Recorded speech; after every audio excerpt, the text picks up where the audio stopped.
And this is part 3 of the DIY Mr. Cool Mini Split.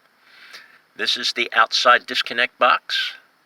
I've chosen not to have a fused type of box. This is a 115 box, and you got to pay attention to what you're buying, because I bought the wrong one the first time. I bought the 230 box.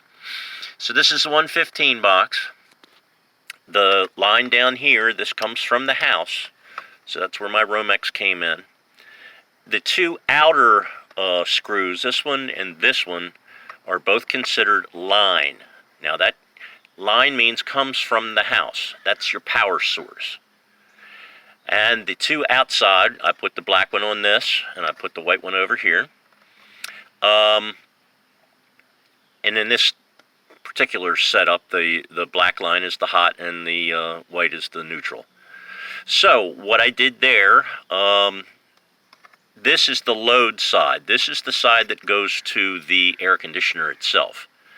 Now you have to make sure that the black and the black, they line up, and the red I'm using as the neutral. So this goes into the whip. Of course, the green wire is your ground, same way with the Romex here, and that goes into this load. This is the whip. Goes down along the ground. I'm going to leave it its full length so that I can actually move this compressor without disconnecting the electric. So I'll show you what it looks like when... Oh, by the way, this is the piece that goes in, and it's marked on here. It says on or off, upside down, or... So I'm going to put it on so that when I hook up the inside, everything works. All right, now let me, I'll go to the connections on the compressor next. Okay, here we are on the other side of the whip. You see the whip came from the box, comes up through the bottom of this cover. It's really hard to screw things up here. As you can see, the instructions, colors and all that are written right on the unit. So the first one's red, the next one's white, and then black, and then you have a line, L, which of course is the hot wire, and then you have the neutral, which is the red, and there's also a green wire that comes in that. This is the wire that comes from the air handler that controls everything. So it had that wire, that wire had 4 lines in it. It had the red, white, black, and a green. So you hook the green to the ground here, or no, up here, I'm sorry, the ground up here. And then I hooked from the breakout box, of course, the line, the hot lead, the neutral, and the ground. So they're here. So all this is hooked up. I'm going to put this back together, and then I'll go to the line set. Okay, I got the line set on.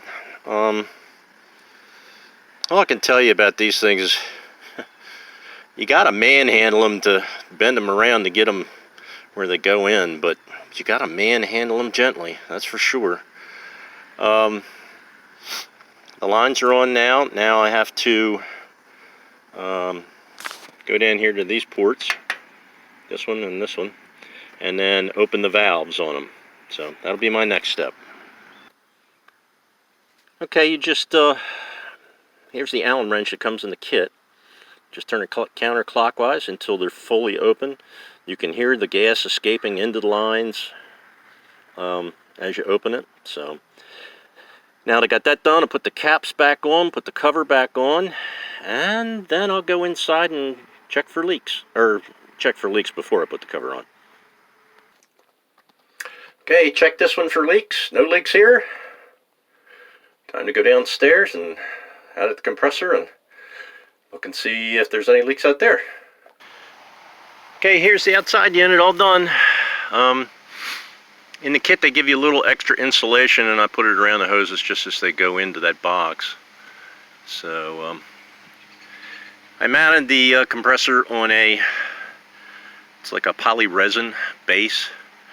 Couldn't see any reason to go piece of concrete or anything like that, because this unit is not heavy at all. I think it weighs about 50, 60 pounds, something like that. Okay, now on to inside.